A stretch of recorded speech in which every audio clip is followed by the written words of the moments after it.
Luc Vaillancourt de Lévin Castillo-Guimond du Centre de géomatique du Québec. Premièrement, je voudrais vous parler des nouvelles à l'association. On a 3 nouveaux membres sur le comité qui s'ajoutent à nous, dont Martin Carpentier, Martin Fafard et Rémi Pelletier, qui viennent nous aider à renforcer l'équipe pour la préparation des événements futurs. Donc, merci beaucoup de vous être joints à nous et de nous prêter main forte. Comme à toutes les présentations, on va vous demander de fermer votre microphone si vous ne parlez pas. Ceux qui rentrent pendant la présentation, on va essayer de couper les microphones, mais s'il vous plaît, faites un effort pour ça. Quand vous parlez, si c'est possible pour vous, si vous en avez une, allumez votre caméra, c'est toujours plus sympathique. Gênez-vous pas pour participer. Vous pouvez en tout temps poser des questions dans le chat ou lever votre main pour interagir. Par contre, on va avoir une période de questions à la fin de la conférence. Donc, pour lever votre main, ce serait la partie pour la fin de la conférence, mais dans le chat, vous pouvez poser des questions n'importe quand. Si vous n'êtes pas à l'aise de poser la question vous-même, si vous la posez dans le chat, nous, on va la lire pour vous. On ne pourra malheureusement pas répondre à toutes les questions. Souvent, il y en a beaucoup, mais on va faire de notre mieux pour toutes les sélectionner. Comme tous les midis qu'on fait, votre avis, feedback nous intéresse beaucoup. Donc, pour tout ce qui est meet-up, puis ça va peut-être aller avec les règles sanitaires qui s'améliorent, ça va aller probablement en présentiel bientôt. Donc, on souhaite entendre pour nous présenter tous vos projets, vos thématiques pour les prochaines rencontres, partager vos idées, suggestions. On a plusieurs plateformes, donc vous choisissez celle que vous préférez. On aime toujours ça, avoir du feedback, puis des idées aussi pour les présentations, que vous soyez des étudiants, ça n'a pas d'importance. On est toujours intéressé par vos présentations. Plus que diversité, plus que ça nous intéresse, puis plus qu'on pense qu'on va avoir de feedback aussi. Donc, même les jeunes à l'université, gênez-vous pas pour présenter vos travaux, ça nous intéresse. Donc, sur ce, je vous remercie d'être présent. Je vais laisser la première personne qui présente partager son écran. Je vais libérer mon partage. Je vais lire la description pendant ce temps-là.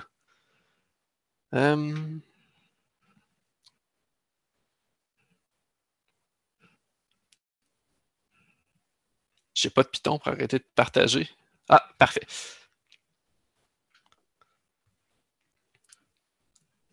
Donc, notre premier présentateur est Geneviève Grenier. Le sujet de cette présentation, ça va être le programme parallèle de l'imagerie historique pour la gestion du territoire. Quand la donnée du passé peut parler au présent, bref, un aperçu du programme offert par GeoSelect, dénombrement de l'imagerie historique disponible, numérisation, orthomosaïque ou mosaïquage. Donc, Geneviève est issue du domaine de la commercialisation ayant trempé dans la géomatique depuis son jeune âge. Geneviève allie maintenant gestion et innovation au sein de l'entreprise GeoSelect, spécialisée principalement dans la numérisation photogrammétrique et la gestion et la diffusion d'archives d'imagerie. L'offre de GeoSelect s'articule autour de l'accessibilité à la donnée géospatiale. Donc, Geneviève, je te passe le micro. Parfait. Merci, David. Est-ce que tout le monde m'entend bien? Oui, moi, j'entends très bien. Parfait. Super. Alors, merci pour l'introduction. Mon nom est Geneviève Grenier, présidente là, chez GeoSelect, une entreprise de Québec, puis qui est dans la numérisation et la diffusion. Donc, aujourd'hui, je ne vais pas nécessairement vous parler d'une innovation géomatique, mais plutôt de la facilitation de l'accès à l'imagerie historique. On n'en parle pas tout le temps. Donc, ce qu'on va voir aujourd'hui, on va parler du programme parallèle qui était l'élément de la description. Puis on va faire aussi un petit bout sur la boutique en ligne de GeoSelect. Puis après, si vous voulez, écrire vos questions ou des éléments de discussion pour la fin de la conférence ce midi. Alors, un peu à propos de nous, j'imagine que ceux qui sont présents aujourd'hui, peut-être que la plupart d'entre vous connaissez peut-être notre volet boutique, donc la destination là, pour commander de la photo historique, geoselect.com. Mais notre offre, elle s'articule vraiment autour de l'accessibilité aux données. On se considère comme un agent de transformation numérique. Donc, tout ce qui est historique, de l'amener en numérique pour qu'elle puisse bénéficier au plus d'utilisateurs possible. Ça part par la gestion des archives, qui est un élément de notre offre. Donc, ça, c'est une expertise là, des gens à l'interne qui sont dans le domaine de plus de 40 ans là, pour vraiment manipuler l'imagerie analogique sur film. Donc, ça ne s'apprend plus vraiment à l'école. C'est une expertise rare de pouvoir, tout le volet entreposage, inspection, réparation des films, indexation à partir de cartes index papier. Donc, beaucoup de travail de recherche puis de maintenance de bases de données historiques. L'élément central de notre offre, je vous dirais, c'est au niveau de la numérisation photogrammétrique là, qui permet d'éviter la distorsion, de conserver la géométrie de l'image. On a un parc de 10 appareils, là, donc on est les plus grands au Canada. On utilise 2 technologies de numérisation, dont une qui a fait son entrée il y a assez récemment là, avec une technique de captation là, vraiment rapide. On parle de quelques secondes là, pour l'étape de numérisation.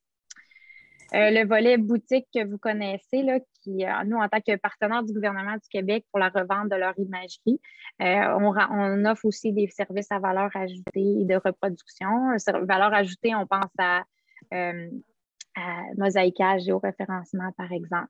Puis finalement, le volet plateforme, je vous dirais, c'est vraiment, on est parti de l'idée de notre boutique. Donc, notre boutique en ligne qui est composée là, de modules de gestion des commandes des usagers, du stockage info nuagique. On s'est rendu compte que c'est un outil qui peut être très, très utile à d'autres grands gestionnaires d'archives. On pense à d'autres provinces au Canada ou d'autres États, par exemple. Donc, notre point, c'est de donner accès à une donnée qui est pas toute numérique, pas toute numérisée, puis on travaille fort là, pour y arriver. Donc, le programme parallèle, c'est quoi? C'est un programme qui est structuré de photos aériennes historiques qui est dédié aux gestionnaires de territoire, que ce soit ville, municipalité, MRC, direction territoriale, etc. Les objectifs de ce programme-là, les objectifs, c'est vraiment de fournir un dénombrement de l'imagerie historique accessible sur chaque territoire. C'est vraiment la base pour permettre aux gens, aux décideurs, aux planificateurs d'avoir un document de référence pour peu importe le projet. Alors, on dénombre toutes les photos par prise de vue, par année, par échelle.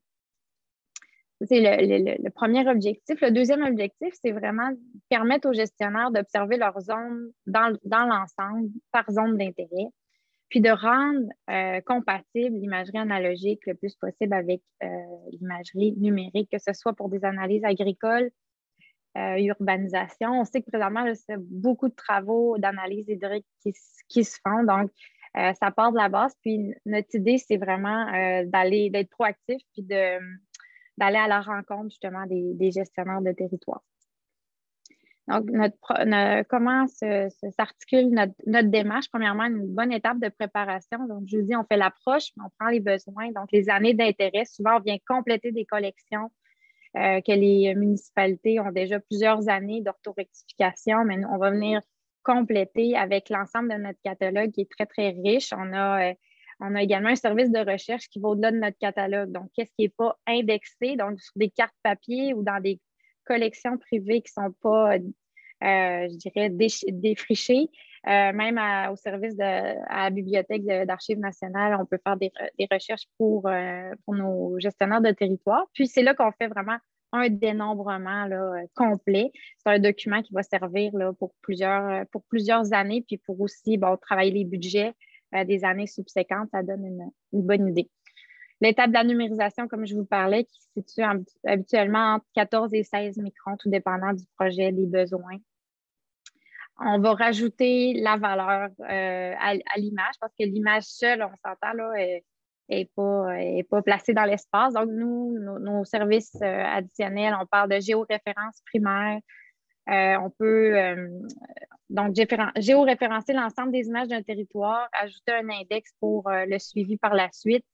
De la mosaïque, l'orthomosaïque selon le secteur, puis une livraison vraiment selon les besoins du client. En gros, c'est la démarche du programme parallèle qui peut se faire sur plusieurs décennies selon les besoins. Donc, le document de dénombrement dont je vous parlais, ça, c'est un exemple, là, une capture d'écran qu'on fait à partir de notre boutique en ligne qui permet d'intégrer, de faire une recherche via un fichier de forme, un polygone, un shapefile C'est ce que ça permet. Et c'est un petit échantillon là, de valeur ajoutée. Et dans ce cas-ci, c'est l'orthomosaïque complète là, avec la Carto 20 000 sur laquelle on s'est appuyé. Donc, on vous parlait, c'est ça qu'on a un outil puissant là, de recherche via notre boutique en ligne. Donc, justement, je vais vous parler un petit peu de la boutique en ligne parce qu'elle évolue. Elle a vu le jour en 2003, là, le service dans la carte que les gens pouvaient sélectionner, commander des photos. Elle a été renouvelée là, en 2020. Elle en avait assez besoin. Puis on l'a vraiment pensé, là, la boutique en ligne, comme une expérience client, permettre au plus d'utilisateurs possible de retrouver une image. Donc, on l'a fait en étapes séquentielles de recherche. Quelques faits sur notre boutique. On a une base de clientèle qui est satisfaite, très satisfaite de nos services. On se fait beaucoup au service client qui est dédié depuis 2006. On parle de 2500 recherches par mois sur notre site qui génère plus de 3000 commandes par année. Fait qu'il y a beaucoup d'achalandage là, pour la photo aérienne. On parle de plus de 3 millions de photos qui sont disponibles sur notre boutique. Donc, on a une couverture québécoise complète, puis aussi une imagerie haute résolution des grandes villes canadiennes. On y reviendra. Comment elle est bâtie? Donc, rapidement, c'est plusieurs modules. Un module de recherche et de consultation, un module de transaction et de gestion de compte client, gestion des commandes, hein, parce qu'on s'entend que la donnée n'est pas toute numérique. Là, il y a peut-être 2 millions de photos dans notre voûte physique. L'ensemble n'est pas numérisé, donc commande par commande, on numérise. Donc, c'est beaucoup de gestion de commandes puis de valeur ajoutée. On a un engin de recherche là, qui vient interroger là, la base de données, puis on a nos services de numérisation là, qui doivent être connectés. Donc, ça, c'est un peu en gros, c'est quoi les outils concrètement? On est avec Google, l'outil de transaction Magento qui est assez réputé. Gestion des commandes, info nuagique dans Amazon Web Service. Puis, on utilise, c'est ça, Elasticsearch pour parler à notre base de données PostgreSQL pour être le plus rapide possible lorsque quelqu'un cherche dans notre catalogue. Donc, concernant justement notre catalogue, comme je vous dis, on a fait une refonte en 2020. Donc, la dernière année et demie a servi vraiment à stabiliser, la stabiliser. Puis là, maintenant, on entre dans une ère de diversification de contenu à la demande de notre clientèle. Présentement, on offre nos collections privées, là, c'est environ plus de 175 000 photos qui couvrent le Québec, la vallée du Saint-Laurent et une partie de l'Ontario. On a également, bien sûr, le gouvernement du Québec, c'est un grand partenaire, un partenariat de distribution qui couvre le Québec en entier depuis les années 60. Également Nearmap, qui est un producteur que vous devez connaître, l'Australien de données, qui vole les grandes villes nord-américaines chaque année à haute résolution. Donc, on est connecté avec eux via un API. En temps réel, on a leur couverture, puis on peut l'offrir à notre clientèle en micro-territoire. Puis aujourd'hui, bien, une bonne nouvelle là, en primeur pour ceux qui assistent à ce meet-up. Là, on en profite pour annoncer l'ajout de 2 producteurs québécois de données là, sur notre boutique en ligne dans les prochains mois. Le premier, bien, ça tombe à point. On en parle beaucoup. Les inondations. Donc, Géosapiens se joint à nous, qui est une entreprise spécialisée dans la modélisation et l'évaluation de risques d'inondation. Elle offre des services web de carto, des inondations, puis d'évaluation du risque à l'échelle là, du bâtiment. Donc, pour nos utilisateurs, concrètement, vont pouvoir acheter des cartes spécifiques à la zone qui cherchent donc des cartes de scénario de risque d'inondation pour leur zone, donc pour leur adresse ou pour leur zone spécifique qu'ils vont commander avec des photos. Donc, ça, on est très content de pouvoir compter sur eux dans les prochains mois. Puis également, un deuxième joueur qui se joint à nous, Jacques Artaud, là, pour ceux qui, je pense que plusieurs le connaissent ici, mais qui ont développé une solution de cartographie 3D complète là, basée sur l'intelligence artificielle. Donc, à partir de l'acquisition de données LIDAR mobile, on peut créer un jumeau numérique là, vu de la rue. Donc, concrètement, le client qui se connecte sur geoselect.com va acheter ses photos de l'année qui l'intéresse, puis pourra aussi ajouter des nuages de points, par exemple, pour la zone, l'adresse de l'eau qui l'intéresse. On est très, très heureux de partager cette nouvelle-là avec vous. Puis si jamais vous connaissez des producteurs ou vous produisez de la donnée, puis vous aimeriez ça la distribuer en micro-territoire comme on le fait, bien, ça me ferait plaisir là, d'en discuter avec vous. Il y a 2 façons d'intégrer le catalogue, là, soit par connexion API avec un service qu'on offre pour vous de tuilage automatique ou c'est du tuilage, du grillage à l'avance, puis on indexe vos données dans notre catalogue. Donc, ça me ferait plaisir d'en parler avec vous. Donc, ça fait le tour un peu de ce que je voulais vous présenter, programme parallèle, la boutique, puis qu'on retienne que, dans le fond, donne l'accès aux données. Donc, si jamais vous avez des questions à ce sujet-là, n'hésitez pas, puis on pourra se reparler là, en fin de conférence. Merci beaucoup. Merci beaucoup, Geneviève. C'était très intéressant. Je rappelle à ceux qui se sont joints entre-temps que vous pouvez poser vos questions dans le chat en tout temps. On va avoir une période de questions à la fin pour les questions à propos de la conférence qu'on vient de voir. Donc, maintenant, j'inviterai M. Luc Vaillancourt à prendre contrôle de l'écran. Sa présentation sera le Polaroid de l'écosystème du géospatial du Québec. Donc, de par ses activités et mandats, Balise se retrouve dans une situation plutôt unique en tant qu'analyste de l'industrie ou du géospatial au Québec. Cette conférence fera un rapide survol de l'écosystème des joueurs intervenant dans l'industrie du géospatial au Québec et de sa chaîne de valeur. Donc, M. Luc Vaillancourt est un diplômé en géographie de l'Université Laval. Luc est aussi cofondateur de Corem. Après avoir quitté l'entreprise, il a fondé Balise. Aujourd'hui, Balise travaille tant pour le côté de l'offre que de la demande. Luc conseille les organisations et les entreprises en abordant la transformation numérique et la valorisation des données, mais surtout les affaires au sens large. Balise est la seule firme offrant du conseil dédié à l'industrie du géospatial, couvrant les thèmes que sont l'étude du marché, la stratégie, la communication, le marketing, la commercialisation et le développement des affaires de partenariat. Donc, merci beaucoup, Luc. Je te cède le micro. Oui, merci. Bonjour tout le monde. Juste une petite image pour... Juste une petite image qui résume un peu le texte que David a lu pour me présenter. Je me présente un peu dans ce contexte-ci comme étant ni un joueur de l'industrie, ni un utilisateur, mais plutôt un observateur ou un analyste ou un journaliste ou parfois un coach. Donc, je vais juste vous partager la façon dont je vois l'industrie ou la façon dont je vois la démarche commerciale en général. Puis je dis Polaroid parce que c'est un projet ou une recherche continue que je fais là, sur une veille commerciale de l'industrie. Donc, on commence. Donc, une simple façon de découper un écosystème, c'est toujours parler de l'offre et de la demande, toujours en considérant une offre en recherche et éducation, et soutenue par des organismes et autres qui viennent supporter l'industrie. Donc, lorsque l'on regarde la demande, et je ne vais pas parler des clients très longtemps aujourd'hui, donc c'est plus sur l'offre que je veux m'attarder. Mais une demande se découpe toujours par industrie, par verticale ou par domaine. On pourrait scientifiquement utiliser les codiciens pour découper tous les industries sur le marché et facilement y associer une série de clients potentiels pour ces industries-là. Mais encore une fois, aujourd'hui, je ne parle pas des utilisateurs, je parle de l'offre.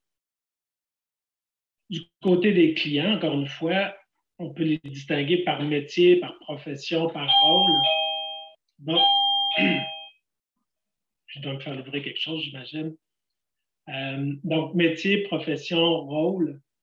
Il y a même une hiérarchie sur ces professions-là, mais plus souvent, en marketing ou en études de marché, on parle de persona. En fait, souvent, très souvent, les clients avec qui je travaille s'adressent à une clientèle qu'on peut appeler simple utilisateur, que ce soit un citoyen, un consommateur. Puis parfois, je mets les exécutifs ou les grands patrons comme simples utilisateurs parce que souvent, ils ne consultent que des tableaux de bord ou des rapports sans nécessairement travailler longtemps dans des outils. Il y a bien sûr le professionnel, peu importe sa profession, qui connaît la foresterie, qui connaît l'hydrologie, la biologie, peu importe. Et en dessous, on a 2 clientèles un peu plus tech-savvy, un peu plus exigeantes, les experts en géomatique, en géospatial, et ou, un n'empêche pas l'autre, les experts en technologie de l'information. Donc, cette demande-là, on pourrait penser à une matrice entre industrie et persona, et quand une entreprise a une offre, elle doit penser à qui son offre s'adresse. Maintenant, parlant de l'offre,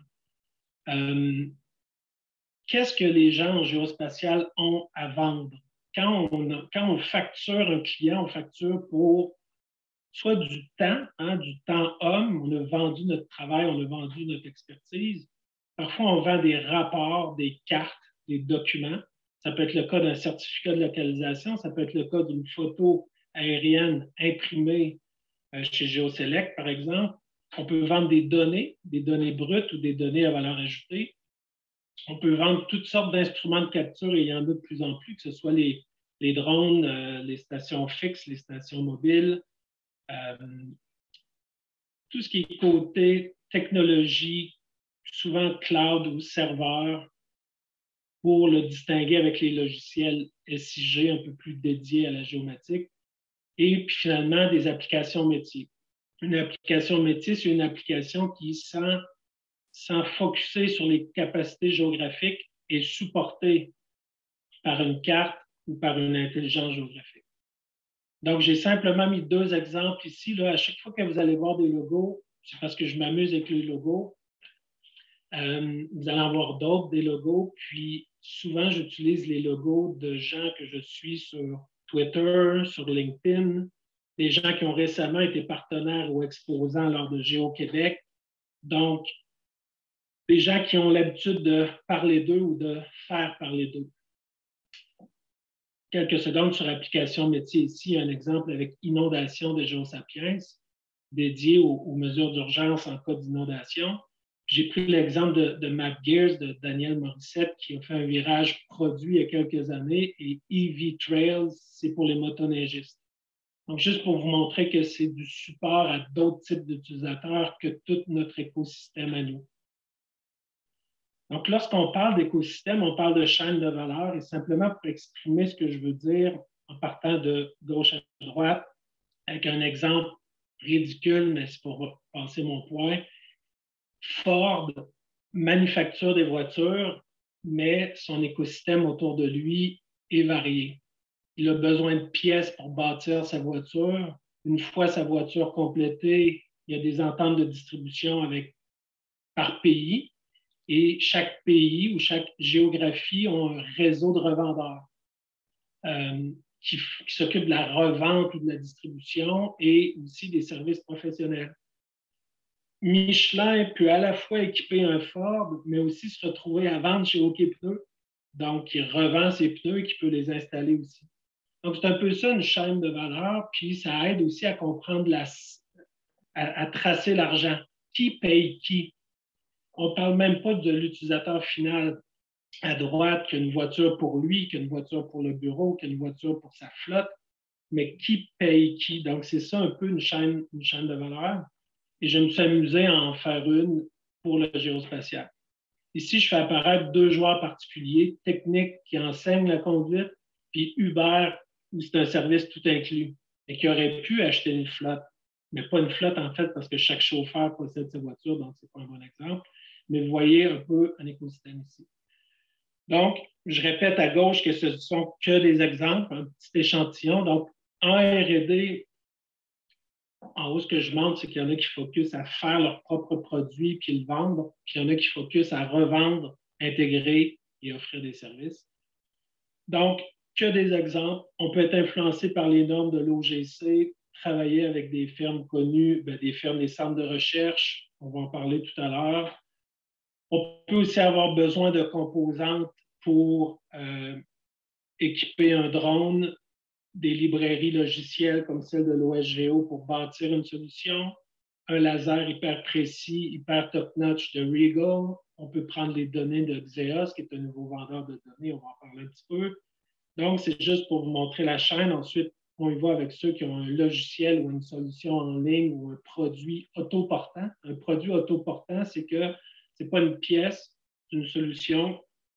Je nomme ici des joueurs plus ou moins connus. EOS étant fabricant de GPS et outils de géolocalisation québécois.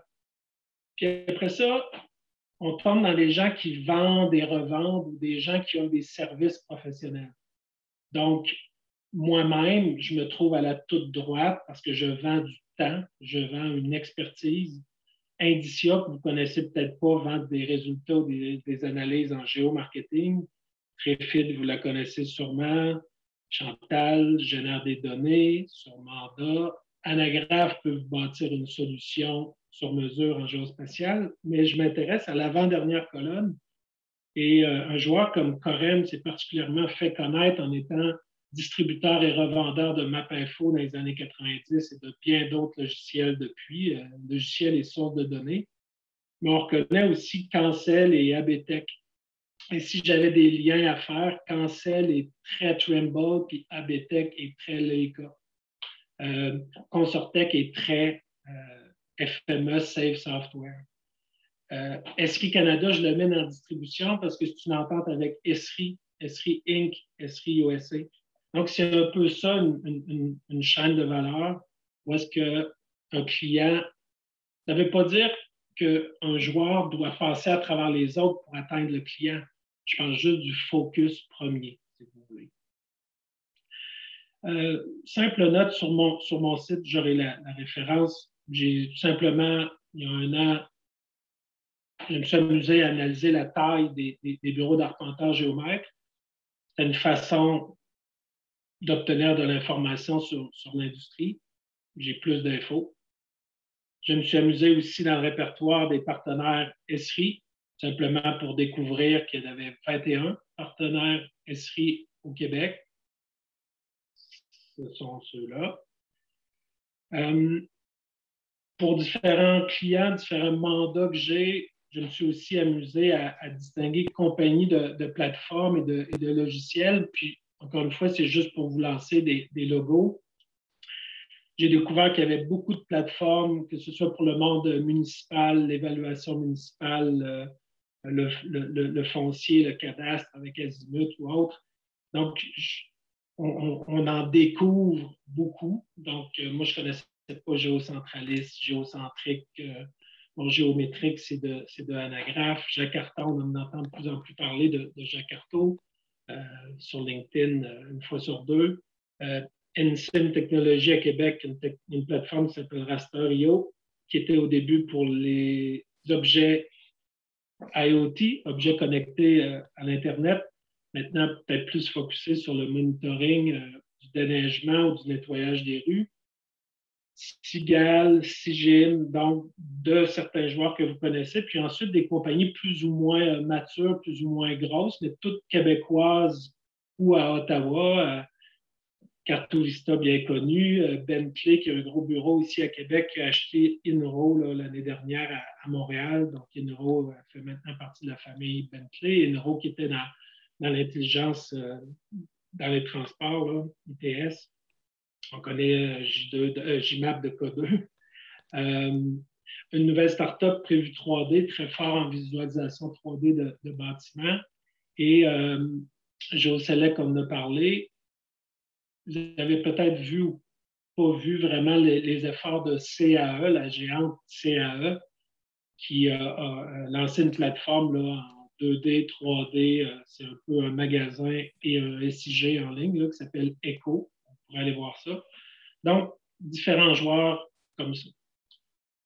Donc, côté recherche et éducation, je ne vous apprendrai rien. J'ai juste fait l'effort de faire un petit résumé côté collégial, universitaire, quelques joueurs en recherche. Peut-être que vous connaissez le CGQ, bien sûr, qui parle tout de suite après moi. Le CGQ, relié au Cégep de Chicoutimi, fait partie du réseau des CCTT, qui veut dire Centre collégial de transfert technologique. Puis j'ai appris récemment que Synchronex, le nom de ce réseau-là, il y a près de 60 CCTT. Le CGQ en étant un. Vous connaissez peut-être à Québec le CERFO, le CINI. Puis d'autres joueurs liés aux drones, à l'informatique.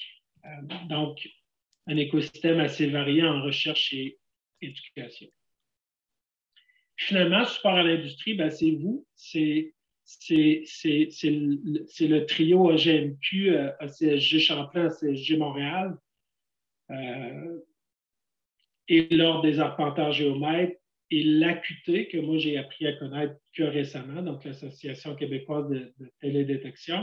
mais il y a toutes sortes d'autres organismes fédéraux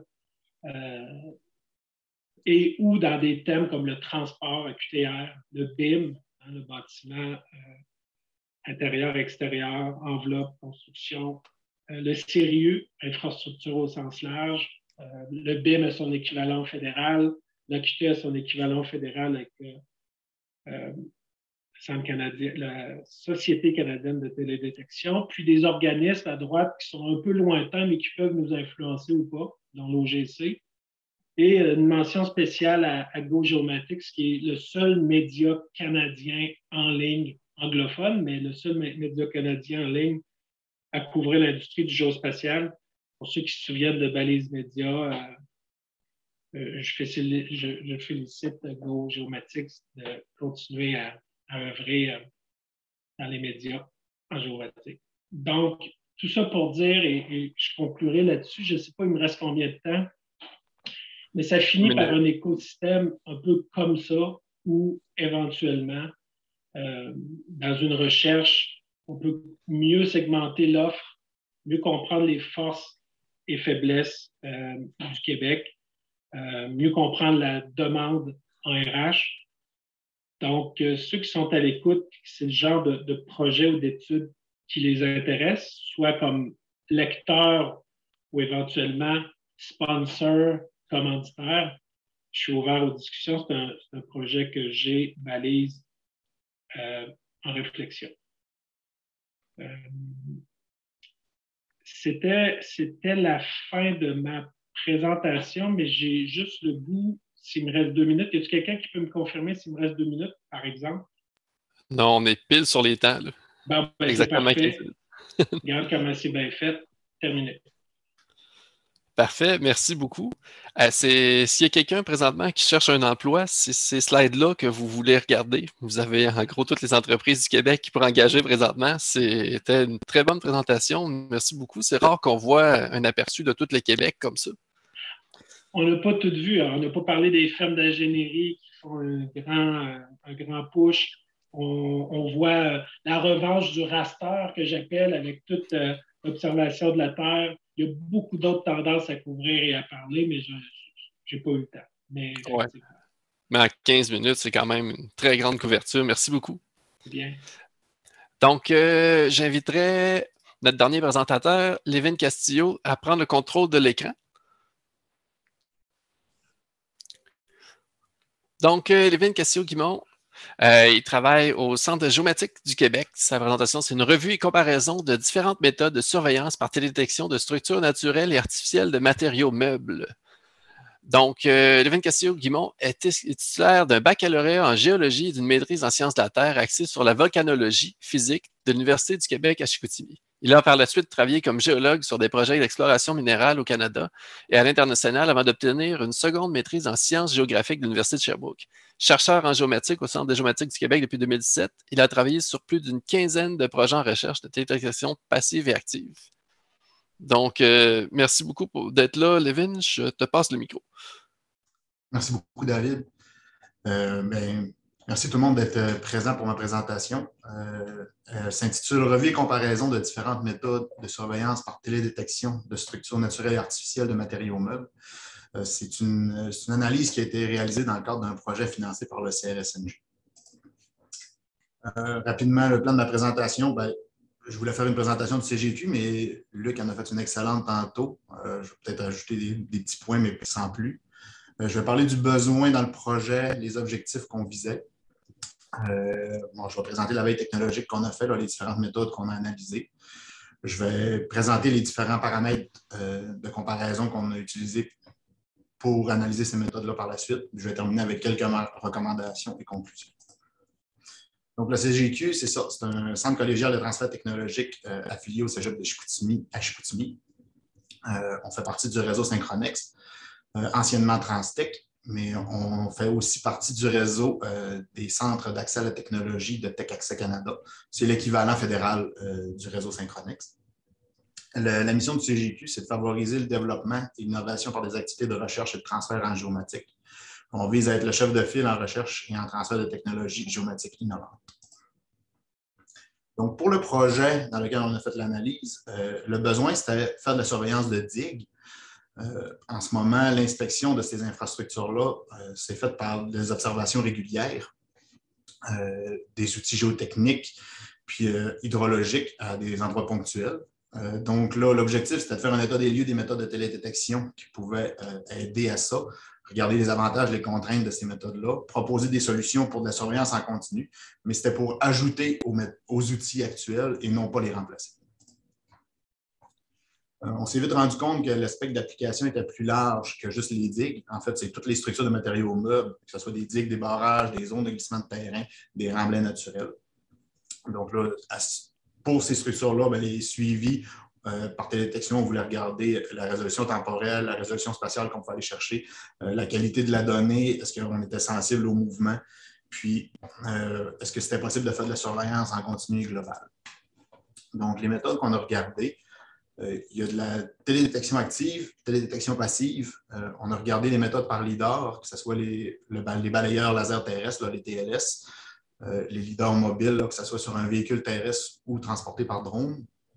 On a regardé aussi l'interférométrie radar au niveau terrestre ou satellitaire.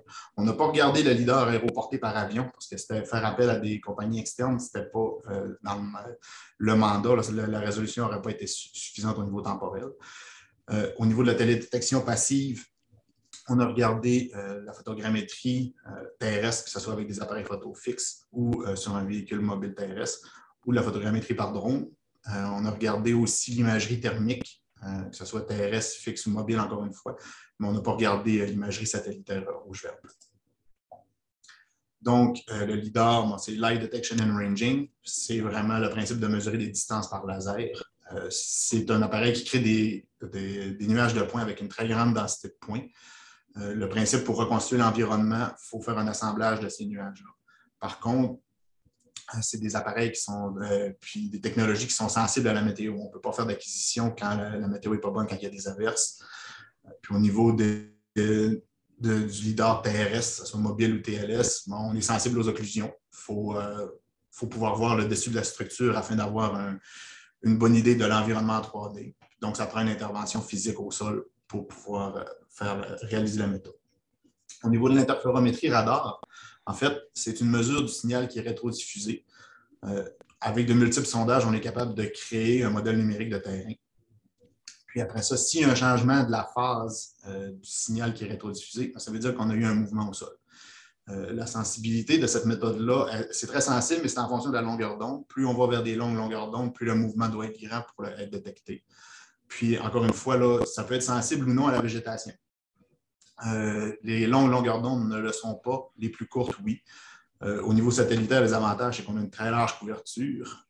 Puis, on n'est pas sensible à la météo, même s'il y a des nuages, le signal traverse quand même. Puis, pour l'interférométrie terrestre, on est sensible aux obstructions si le signal, s'il y a quelque chose qui masque le signal. Puis ça prend des points de contrôle au sol, là, que ce soit au niveau satellitaire ou terrestre. C'est des points de contrôle triangulaires comme ça qu'on utilise. Pour la photogrammétrie, c'est le principe de restitution en 3D à partir d'images 2D, soit qui sont en mouvement ou à partir de points de vue différents. C'est beaucoup, on va avec le principe du recouvrement des images afin de recréer les structures en 3D. Afin d'avoir un positionnement précis, ça prend des cibles géoréférencées pour être capable de faire des mesures précises au sol. Mais il y a toujours une perte de résolution entre la résolution spatiale de l'image et la résolution spatiale en 3D. On a toujours une perte d'environ de 3 à 5 fois plus de perte de résolution. Puis, évidemment, c'est une méthode qui est sensible à la végétation. Puis, encore une fois, si on est au niveau terrestre, on est sensible aux occlusions avec cette méthode-là. Pour l'imagerie thermique, en fait, on se base sur le principe que les structures naturelles ou artificielles ont normalement un contenu en eau. Pour les structures artificielles, ce contenu-là est généralement uniforme sur toute la longueur de la structure. Puis là, en mesurant la température, en faisant de l'imagerie sur la température, on est capable de voir s'il y a une anomalie. S'il y a une anomalie en température, ça veut dire qu'on a probablement un problème interne, que le patron de circulation de l'eau est changé. Donc, probablement quelque chose comme du suintement ou de l'érosion dans la digue. On regarde, on regarde le contraste de température. Puis, comme pour la photogrammétrie, si on a plusieurs caméras fixes ou une caméra mobile, on est capable de faire du mosaïquage pour faire le suivi de la structure en entier. Donc, les éléments à considérer quand on a comparé les différentes méthodes. Au niveau de la résolution spatiale et temporelle, l'interférométrie satellitaire, on est dépendant du temps de repassage du satellite. Donc, on perd une résolution temporelle à ce niveau-là. On a une résolution spatiale qui est relativement grossière. Contrairement au TLS, parce que là, on a une résolution spatiale qui est excellente. Par contre, la résolution temporelle, vu qu'il faut aller directement sur le terrain, prendre la donnée, on a une perte à ce niveau-là, puis les traitements sont longs également. Le leader mobile, photogrammétrie, on a une meilleure résolution temporelle quand même là, pour le temps d'acquisition et de traitement. On a quand même une très bonne résolution spatiale, mais ces deux méthodes-là et le TLS sont dépendants d'une bonne météo pour avoir de la donnée. L'imagerie thermique est moins dépendante de la météo un petit peu. Vu que l'image est un peu plus grossière, les temps de traitement sont plus rapides, là, mais on a une perte en résolution spatiale. La qualité du résultat par rapport au temps de traitement, en fait, si on veut vraiment voir un mouvement en X, Y, Z, le LIDAR sera probablement celui qui va nous donner la meilleure précision avec l'interférométrie. Mais le LIDAR, c'est ça, le temps de traitement est très long selon la densité des nuages de points. Donc, ça peut prendre du temps avant d'avoir une donnée exacte. L'interférométrie radar, c'est très bon pour voir un mouvement en X, Y, Z si on est en terrestre, mais au niveau satellitaire, c'est vraiment juste le mouvement en Z qu'on va être capable de percevoir. Pour la photogrammétrie, on a un peu moins de résolution, mais ça prend peut-être un petit peu moins de temps de traitement là, que le LIDAR. Puis l'imagerie thermique ne regarde pas un mouvement, donc on ne peut pas le mettre sur le graphique.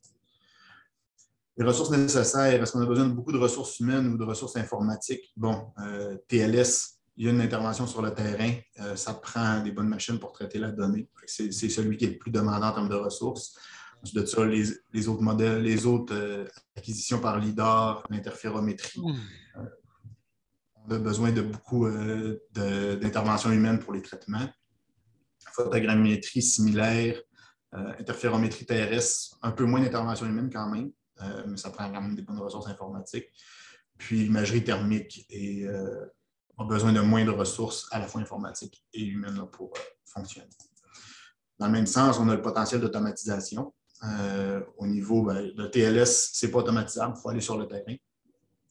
Plus qu'on se dirige vers la photogrammétrie par drone, LIDAR mobile, là, on commence à avoir un potentiel.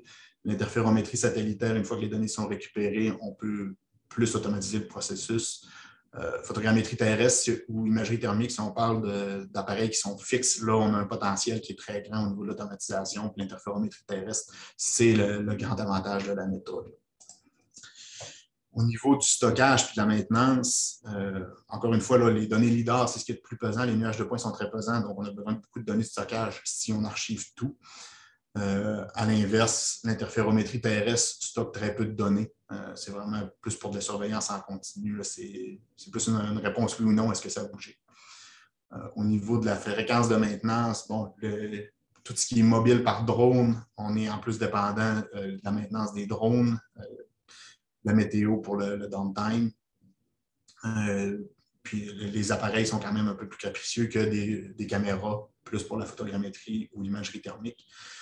L'interférométrie satellitaire, il n'y a pas de maintenance nécessaire sur les appareils, évidemment. Puis les paramètres environnementaux à considérer quand on regarde les méthodes, en fait, la nature de la structure. Est-ce qu'on a une structure naturelle ou artificielle? Si on a une structure naturelle, on a une plus forte variabilité en termes de composition du sol, en termes de pente, de direction de la pente. Dans ce cas-là, peut-être plus privilégier des méthodes par LIDAR qui évite la végétation ou qui est plus précis, des méthodes d'interférométrie aussi.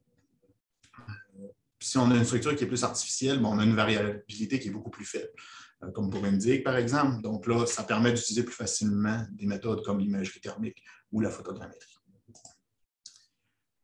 L'accessibilité et la végétation, si la zone est facilement accessible, on est capable d'y aller avec n'importe quelle méthode pour prendre des données. Si c'est très difficilement accessible, les méthodes à distance là, par drone ou satellitaire sont peut-être à privilégier. Encore une fois, si on a un fort couvert végétal, les méthodes par lidar nous permettent de traverser cette végétation-là. L'interférométrie en bande L à longue longueur d'onde permet ça aussi. Si on n'a pas de végétation, ben là, toutes les méthodes sont disponibles. Quand on regarde la dimension des structures qu'on veut analyser par rapport à la fréquence à laquelle on veut le faire, ben, si on a des petites dimensions puis qu'on fait seulement un suivi périodique, toutes les méthodes peuvent être utilisées.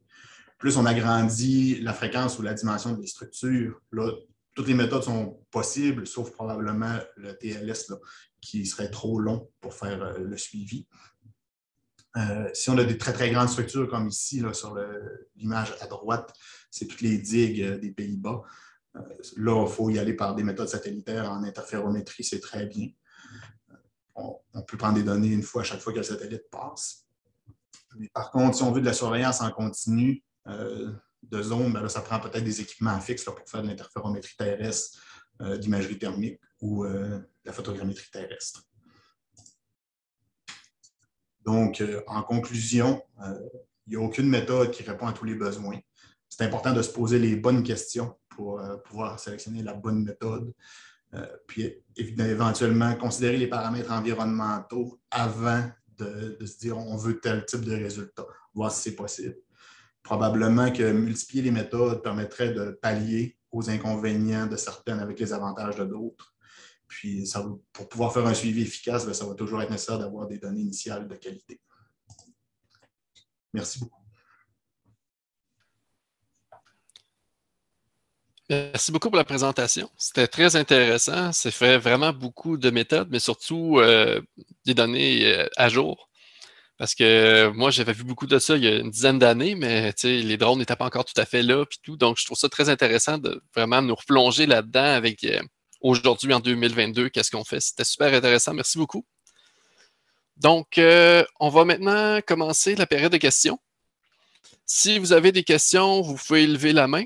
On va vous donner le micro. On vous recommande, si vous en avez une, d'ouvrir votre caméra pour améliorer l'interaction.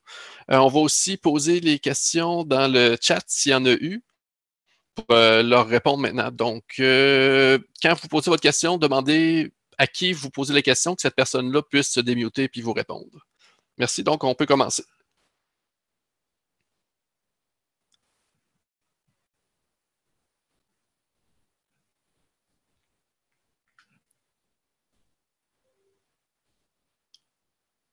Allez-y, gênez-vous pas. Je vais en poser une, David, pour partir le bal. Question pour Luc.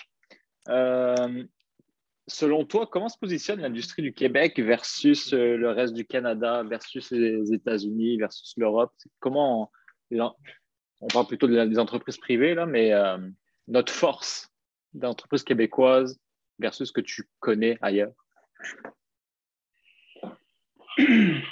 C'est une très bonne question. Je ne sais pas si les gens vont nécessairement aimer la réponse, mais moi, je crois que dans les années 70, 80, 90, le Canada, le Québec avaient une belle longueur d'avance. La géomatique lourde, forestière, municipale et d'infrastructure avait fait sa marque et le Canada, le Québec était bien regardé. Mais je trouve que globalement, les entreprises du Québec peut-être innovent moins et ou commercialisent moins de produits et de données qu'en France ou ailleurs. Je trouve qu'il y a peu de compagnies de logiciels. Moi, ça fait 29 ans que je suis dans l'industrie, commencé en 93. Puis c'est correct de toujours entendre parler de CGI, Fujitsu, qui fait des grands projets de développement, de Corem, K2 Géospatial, Cartovista, qui ont des logiciels ou des offres matures, qui ont plus d'une vingtaine d'années. Mais il y a peu d'anagraphes.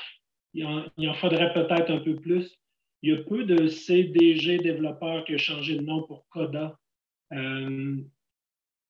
Donc, je ne dis pas qu'il n'y a pas d'innovation. Il ne faut pas se sentir visé en disant ça. Moi, je vise ceux qui ne sont pas là, ceux qui n'ont pas créé d'entreprise ou pas de nouvelles entreprises.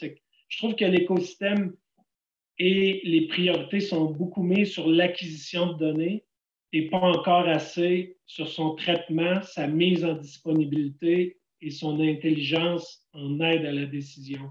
Il y en a, mais on dirait que la zone de confort de nos géomaticiens, arpenteurs géomètres, cartographes et géographes, c'est toujours plus de données sans nécessairement plus de réponses. Malheureusement, c'est ma réponse à moi.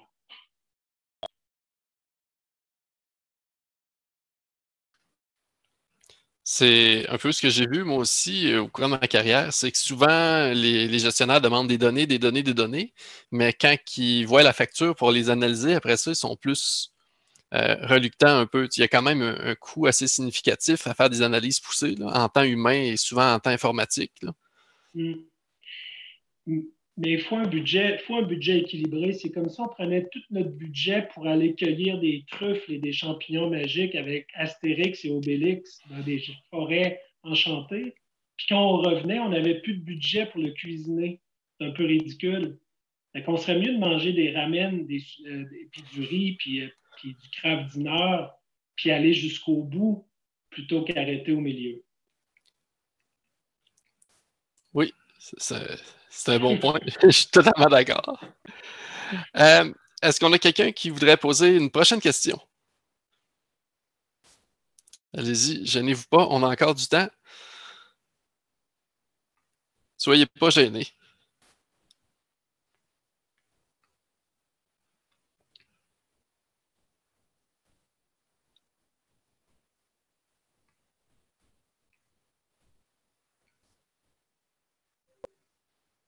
Je vois que dans le chat, toutes les questions ont déjà été répondues. Donc, je dirais une dernière chance pour les questions. Sinon, on va mettre fin au meet-up pour ce midi. 3, 2, 1, comme je fais avec mes enfants. All right, bon ben, merci beaucoup tout le monde d'avoir été présent. Au pic de participants, on était 55, qui est quand même très bien. Merci à nos présentateurs. C'était 3 présentations très intéressantes et aussi diversifiées. Donc, c'est des sujets qu'on n'a pas nécessairement couverts dans les derniers meet-ups. C'était très intéressant. Ceux qui seraient intéressés à présenter dans les futurs meet-ups, faites-nous signe. On est toujours prêt à vous entendre. Il y a des bonnes chances que le prochain meet-up soit en présentiel. Donc, on pense à faire soit une autre soirée avec des présentateurs ou une soirée simplement réseautage. Ou si vous avez d'autres idées, envoyez-nous-les. Ça nous intéresse. On est ouvert aux propositions. Donc, c'est ça. Probablement qu'on va enfin pouvoir se revoir en personne au prochain meet-up. Donc, je vous remercie tous pour votre présence, puis ceci conclurait le meet-up. Bonne journée!